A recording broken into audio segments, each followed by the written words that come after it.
At RSS, we are screening new episodes of the Green Chemistry Promises podcast series.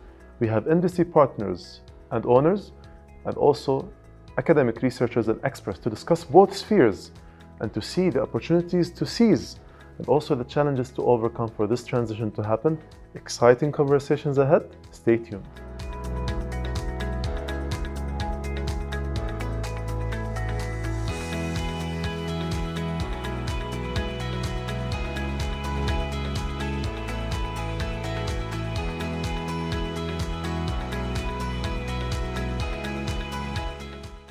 Greetings from the Royal Scientific Society. Welcome to the Green Chemistry Promises podcast series. I would like to welcome today Mr. Mashal Albataineh, the founder at Clara Water. We're going to speak about Green Taste Safer, the Clara Journey. So Mr. Albataineh began his professional career at IBM Corp in 1987. In 1993, he founded Boston IT, an IT consulting company, where he served as CEO until 2003 and remains a 50% owner. In 2005, he co-founded IB Village, a business incubator and center in Jordan. In 2017, he co-founded Clara Water, a green water bottling company, where he currently serves as an acting general manager, and he holds 75% ownership stake. He holds Bachelor of Science in Mathematics from the University of Texas at Arlington, and a Bachelor of Science in Computer Science from North Texas State University. Mr. Albataineh is deeply committed to environmental causes and is an advocate for Jordanian employment. Welcome, Mr. Albataineh. Thank you so much. That's Thank you, Omar. Very, very interesting biography. Thank and you. a nice journey from a founder to an innovation advocate and business advocate, and then moving forward to something that is sustainable. So to start with, Mr. Albataineh, just give us a brief introduction about Clara Water and your role as a founder, and what actually pushed you to found Clara and to actually establish such a business model. Thank you, Omar, and thank you, RSS, for hosting me. It's a bit of a nostalgia actually being here.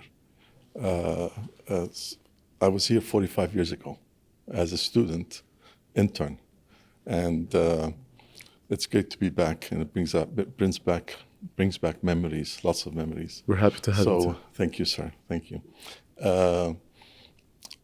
You've heard of, and many people have heard of, reduce, reuse, recycle. Yes. The problem is they get blended in as if they are one.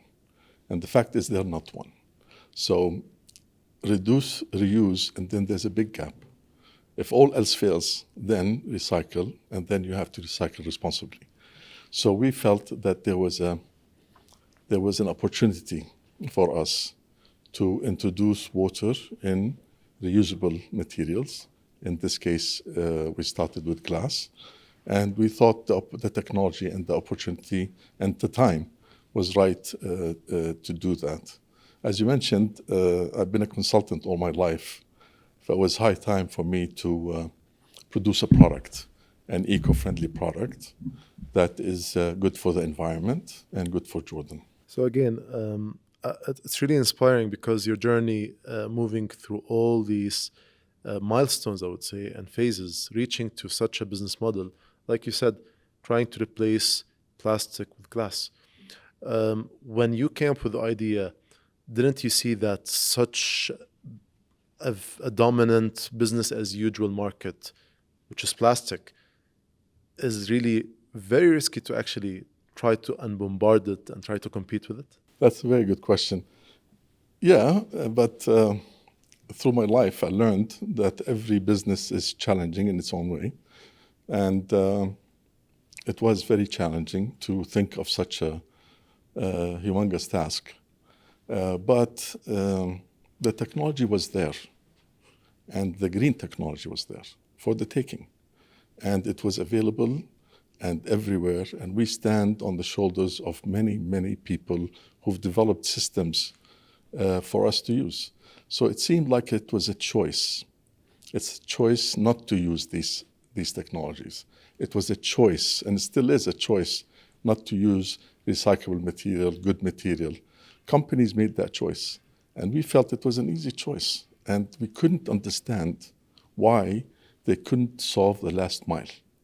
They produce the water in a sustainable way, in a green way, but then they miss on the last mile. So if they choose one, they failed in the other. And if they used the other, they failed in the first. So we felt that out of the 4 contributors to pollution, plastic pollution, it was one that we felt we can make a difference. The 4 being, first being plastic bags, second being water, single-use water bottles, third being food, and that's a humongous undertaking, obviously. And then the last one being straws, something that we can do away with. So we thought we can do something in the water industry, and that's why we chose to go there.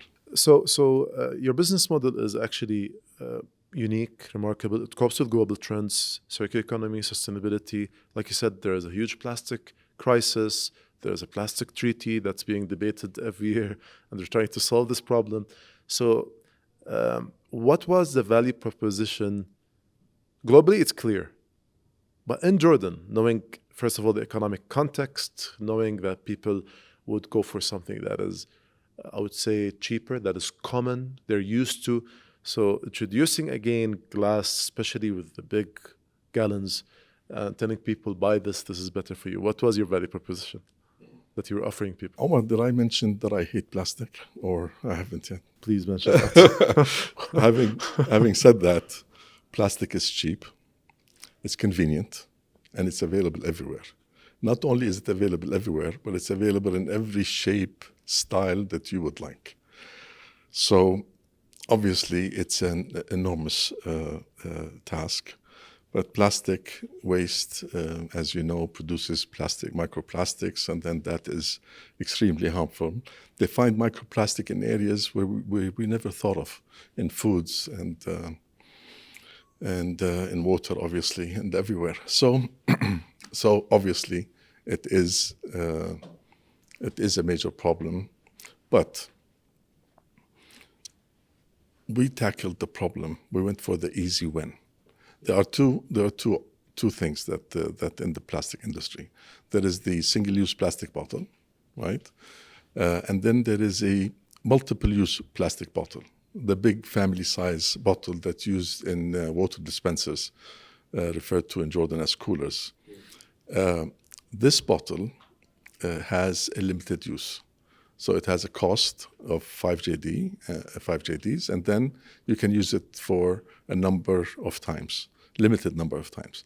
Around the producer of these plastic bottles say 35 times, but nobody's tracking that 35 times. And a lot of times those bottles get scratched, mishandled, for everyone to see. It was the big bottle, everyone could see that there was a problem. Yeah. Everyone could see that they were transported on open bed trucks. Everyone could see that they were in every supermarket, small or big, sitting out there in the sun. Yeah. Because it's a cheap product with a low profit margin. So they throw it out there on the street. And everybody was okay with that. And we came and said, that's not okay. And we're going to do something about it. So the water is the same water, right? So we take the water, we send it, we bring back, we fill it with water, we send. So the cost of the water is the same. So now we have the bottle. The bottle is a 15 JD cost for the customer. We pay 20 JDs for each bottle. So we subsidize it to encourage people to bring it down in price. So that was one thing that we did. So we reduced the price, but it's still 3 times more expensive than plastic. Yeah. And as you mentioned, they break. Yeah. So what if we give you an insurance policy included in the 15 JDs that it is insured lifetime against breakage or theft even. So you have a product that doesn't break, right? That's good forever. And whenever you'd like to move on or go to another company or leave the country, you give it back to us and we buy it for the current price. So if it's 15, it's 15. If it goes up to 17, we'll pay 17 for it. So we solved all these problems that made it not feasible for people to go to a glass bottle model. So overall, did it actually work out financially for the company? Absolutely. Because you said you incentivized, you subsidized it. You've created a deposit return scheme, which incentivized people to say, okay, I'm gonna take care of it. When I send it back, they're gonna give me back the money. But I think, do you have a lot of people who return it back actually? Absolutely. This is a bottle that is exchanged every week, so customers were used to that. The weekly delivery scheme, right? The big bottle, the 15-liter bottle, the ones. Well, actually, they're 19. Yeah. So it's not 15, it's 19. Our bottle is 15 to compensate for the weight, because it's too heavy. If it was 19 water and then 4 kilos for the glass itself, it becomes too heavy. So we reduced the liters to 15. So we made the bottle as heavy as the plastic one. So the weight is the same, the quality is the same. There's no reason to take shortcuts. The water in Jordan is subsidized, so you might as well pick the best well in Jordan, which we do. We cut no corners. We used the latest in technology because it's there for the taking, and it's affordable. It's affordable. It is silly not to use the latest technologies. It is silly not to use chemicals and all sorts of things to produce water. So that the technology is available, and the bottles are available. Why companies choose not to go the green last mile solution, which is the big glass bottle? I don't know. I believe it's two things. The consumers didn't ask for it, and the companies couldn't be bothered. But we expected them to follow suit. They haven't. So through this business model that you're running, you've gained trust from consumers. You've actually attracted consumers. Do you see that it's more of that environmental awareness in the consumers' mindsets, or is it more of the health aspect, or is it actually the power of branding that you have? That's a great question. If I told you we didn't know where we were going, would you believe me? I didn't know. We didn't know that if there was a need for such a product, and all this time we're talking about the big bottle. We'll talk a little bit about the small bottle next, but we didn't know, and I was not sure if there were people out there that wanted a more sustainable product. But having met the price concern, and we checked every box, as well as delivering these bottles in eco-friendly vehicles. We're using BYD now to deliver the electric vehicles, to deliver those the bottles to the consumers. So you will not smell diesel when we deliver bottles to your home. Nice. We set a target of 1,000 customers in the first year. We achieved that target in 3 months. And that is because there was a pent-up demand that the big companies, the big three, were not aware of. And we tapped into that, and we unexpectedly and happily achieved our target in 3 months, and we continued. That's why I asked you this question, to actually show the practical approach that you guys took. And you've used the price as the entry point. That's number one. And then you move forward to enhancing the sustainability aspect and dimension. So do you see a real business advantage now after gaining traction from sustainability, from circular economy, from saying that our water is put in safer bottles? I believe there's absolutely a hunger for these type of products. The big bottle was the easy win for us. As for the small bottle, the single-use, extremely convenient bottle, lightweight, and so on, that's a different beast that has to be tackled differently. We do produce bottles in glass. It's less convenient. It's not suitable for children in schools or beaches. We have one beach, but we have to take care of it. So we have to come up with other things that are more cost effective. Where they are cost effective is in restaurants and in hotels, where they want to be eco-friendly. So we found a market there. And our customers, having seen our product in their home with the big bottle cooler model, they asked for it in restaurants. So when they saw it in restaurant, it was a product that they were familiar with. So they asked for it.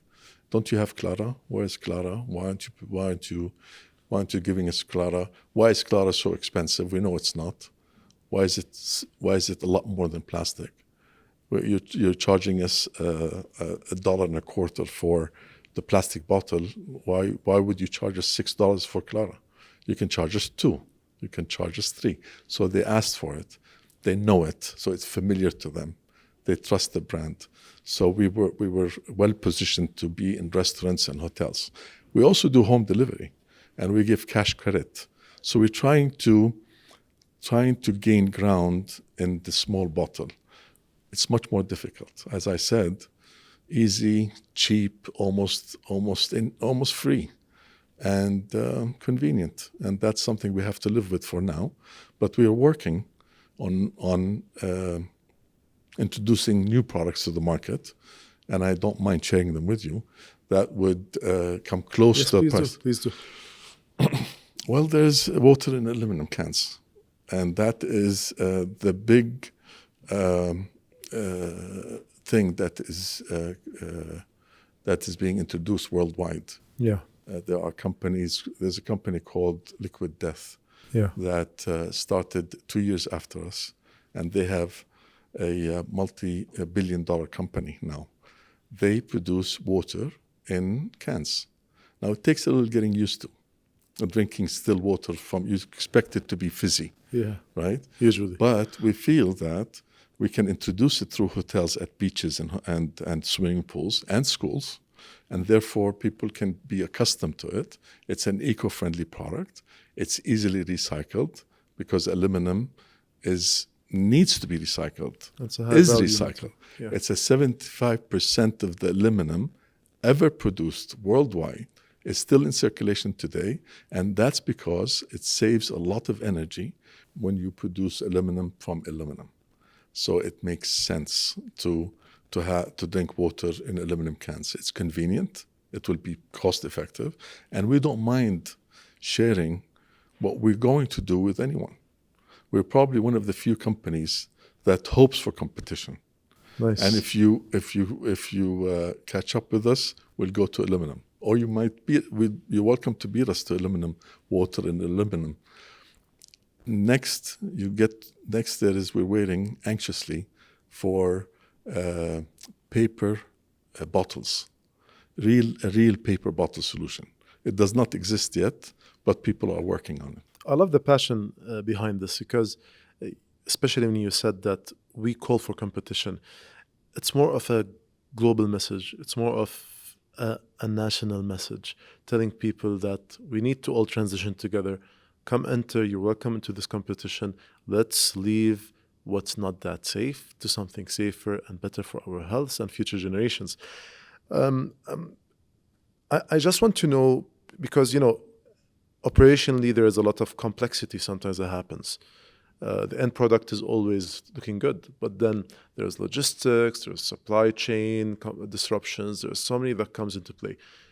When it comes to logistics and glass versus logistics and plastic, just tell us how it looks. Well, we suffer from all of it, right? We suffered through the last years from everything. There was nothing that was not thrown at us, and we lived through it, as you well know. Not to mention wars and shortages and economical problems and so on. Yeah. But we lived through it because we took steps to make sure that we have stock in hand. We don't have a glass factory, for example, in Jordan, so we have to import the glass. So importing glass became an issue. So we took steps to have extra stock in hand. However, we did run into shortages. We have waiting lists sometimes, and we're honest with our customers. If we cannot provide, we'll have to wait a little bit. But we eventually caught up. With plastic, it's very easy. You get a small plastic tube, you blow it up in the machine, you fill it in the same machine. In a container, we get 2,000 bottles of the big size. In the container of the small size, we get 25,000 bottles. This plastic, they probably get 1 million of these tubes in a single container. So it's harder, but it's fun and it's doable, and it is also profitable. And it's profitable, and it surprises that others did not follow. It surprises me even more because they have the technology and they know how to do it, and they are doing it elsewhere. So they have it in other countries. They just don't have it in Jordan. So be it, more for us. But I wish they would, so that I can compete with quality of service, I can compete of quality of water, taste, and not just compete on glass alone. I welcome them because I think by them finally accepting that glass is the way to go and plastic is harmful to the environment, that the consumer will ask for it even more. So I wish that the consumer will ask these companies. I don't want people to all convert to Clara water. Yeah. What I'm asking for is just simply ask others, why are you providing this product with your brand in other countries but not in Jordan? Why ask for it? And maybe they will comply. Because they do offer those products in other countries. Absolutely do. They absolutely do, and they know how to do it. Water in a can, the soda companies can produce it overnight. Overnight, they have the machine, they have the can. All they have to do is put water in a can, and they can beat us to it tomorrow morning. You've mentioned one crucial part at the beginning about plastic, which is handling of plastic is actually what exposes its vulnerability. So if you put it in open trucks or you transport it to different places within a very bad storage of space or infrastructure, or even when it reaches to the supermarkets, they throw it outside, keep it under the sun. So then so many microplastics, they start being released, and then that flavors the water. That's a question. So look, does the water taste better with plastic? I mean, it makes sense. I mean, if you think about it, if you're a supermarket and you have ketchup and mayonnaise and peanut butter and all these products, and you have water, where would water go? Water will be probably stored next to the heater in the garage. It's a low profit margin, and people think it's not vulnerable to heat and sun. And it is. And it is. Even glass, bottle in water in glass it should not be left in the sun. But we don't leave it in the sun. We don't sell it out in the open. We go from door to door, from our company, hand to hand, from my company, from my factory, from our factory to your home. So, and they should do that. I mean, look, if you want to live on plastic being a acceptable method of having water and food and so on, then handle it with care. Yeah. So you need to. So there's two issues here. So there's plastic itself, and then there's the bad handling. Yeah. And delivery and so on. And that's where the burden of handling of plastic, whether during its life cycle or even at the end of its life, that's where the issue comes up. Absolutely, actually. absolutely. And that's where you lose money, whether it's in health or even infrastructure, and then disposal procedures, and then eco taxes that accompanies all this. So this brings me to something else. Do you, as a company, have ESG or sustainability reporting in general, social impact that you adopt? Was it part of your vision? Was it part of your mission too? Yes, I mean, Clara in its core is an eco-friendly company. Everything we do in an eco-friendly manner. One thing we don't do, for example, we don't print coupons. Although the customers are used to coupons and exchanging coupons for the big bottle water container, we never printed coupons. We've always sold water without coupons. It's an account-based, and we send you a message that this is how many refills you have left. It's convenient for the customer, more convenient than what they do, and it is eco-friendly, 100% eco-friendly, and you can track each delivery and so on. So we are eco in the core, wherever we can, as much as we can. There are certain things that we have to print and file and so on, government requirements, and we do that, we have to do that. But where we can, we try to be as eco-friendly as possible in everything we do. The social part, and this is something we're very proud of. We're a 100% Jordanian employer. We believe in it, and we're proud of it. We have hard-working Jordanians that work every day. They carry tons of weight, and they smile ear to ear. They're not ashamed of work. I've never seen it. There's no evidence of it. And we're very proud to be a 100% Jordanian employer. Mr. Mashal, I want to understand a bit about what challenges, existing challenges and foreseeable challenges you see when it comes to adopting glass as the alternative to plastic, especially when we're talking about potable drinking water.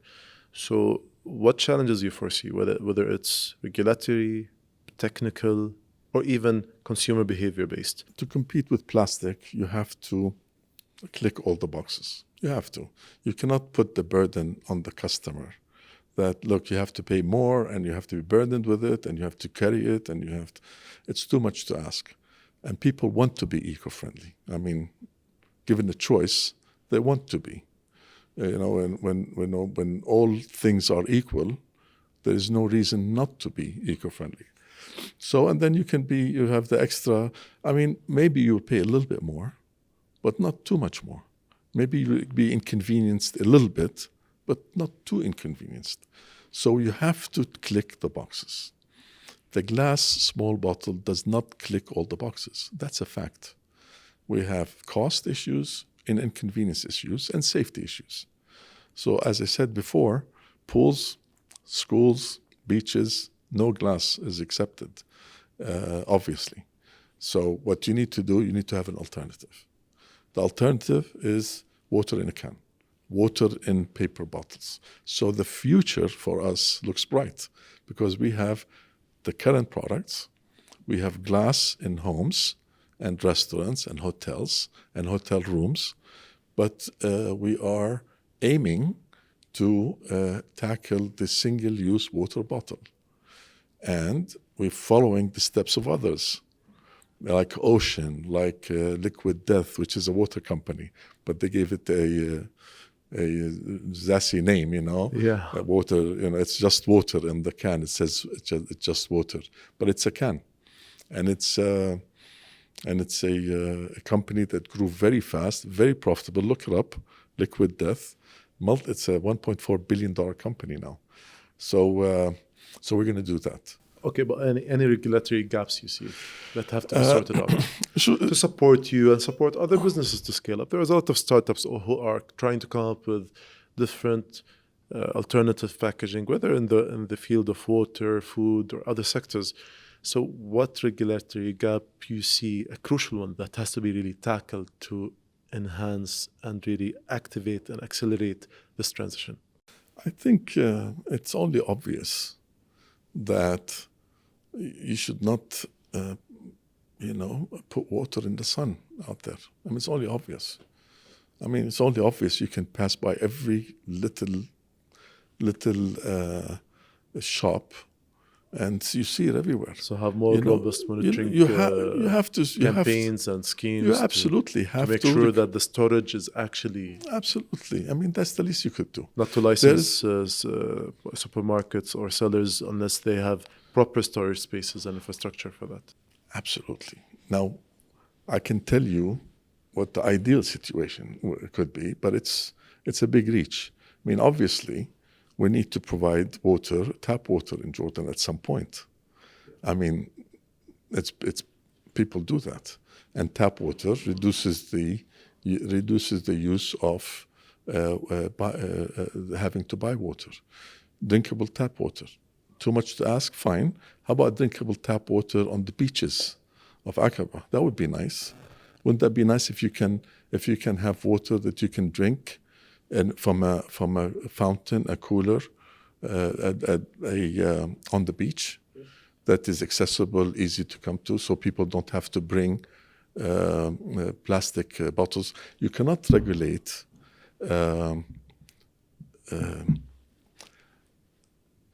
something that is so cheap. You try to regulate it, and it will there'll be a demand for it. You have to replace it with an alternative. Today, you can buy a box of 40 cups of water for 1 JD. Now, how can you compete with that? Who can compete with that? You want to regulate it? How? Ban it? Ban it from Aqaba, for example, so you don't ruin the beaches of Aqaba full of plastic and our ocean? Fine. Then they'll get it from Amman, they'll get it from Ma'an, they'll get water in a cup for $1 anywhere. So you need to give them an alternative. An alternative exists. Water fountains on the beach, not too far apart, convenient, cool, and available for everyone for no cost, free of charge. So like you said, you cannot just go with the stick, you have to go with the carrot. Having these alternatives will drive people to go for it, because if you ban plastic out of nowhere, then again, how will you get people to drink water? Because that's a dominant market at the end of the day. Absolutely. It's very convenient. Yeah. It's extremely convenient to have to buy water, 40 cups for $1 for 1 JD. Not even okay. It's available for 70 cents, 70 piastres, but 1 JD for 40 cups. So price, you cannot compete with price. So you have to compete with availability, better, cheaper. So it has to be free to be able to compete. And those water dispensers that I'm proposing that you can have on the beaches of Aqaba could have a commercial banner on them. So you can get revenue from advertising through those water dispensers, and then be able to provide that water in an eco-friendly way. Maybe use cellular to make it cold, which is better than having a warm cup. Anyway, I mean, it's just... And this actually aligns with the blue economy transition that Jordan is committed to globally. Absolutely. So it all fits into the whole purpose that we're having this session. Final takeaway.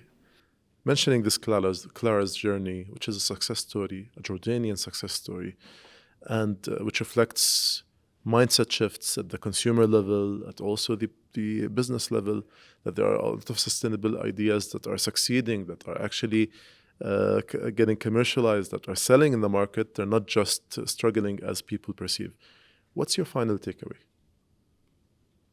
What's your final key message? I think there are opportunities out there. Absolutely, there are opportunities. I mean, if you look at the 4 contributors to pollution, to plastic pollution, the first one are bags, plastic bags in supermarkets. Now, that can be regulated. That can be easily regulated. So you can be part of the solution, or you can continue to produce plastic bags.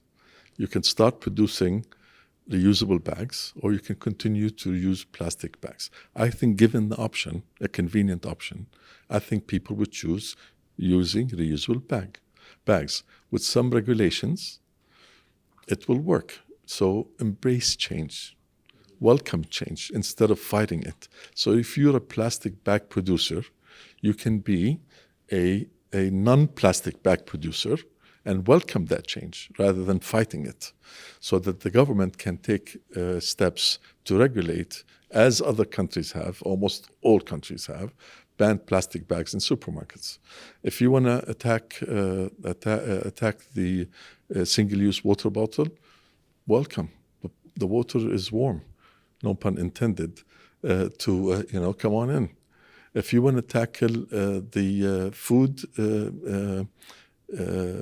problem, container problem, then there are options.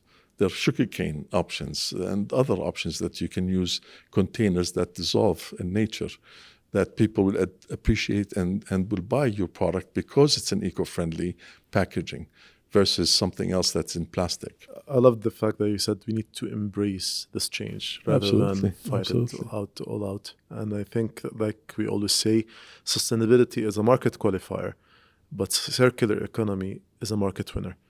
Thank you, Mr. Albataineh, for being with us. Really appreciate your insights. And we hope that Clara's journey stays and continues flourishing and inspiring others. Thank you. For being with us. Thank you so much. And thank you for bringing me back here after all these years. Yes, we look forward to have you again and again. Thank you for listening. This was Clara's Journey. So we all can do the same. Sustainability is not an option. It's not luxury. We have to adopt it. We have to move forward to ensure the well-being of future generations and the planet. See you in the next episode. Thank you.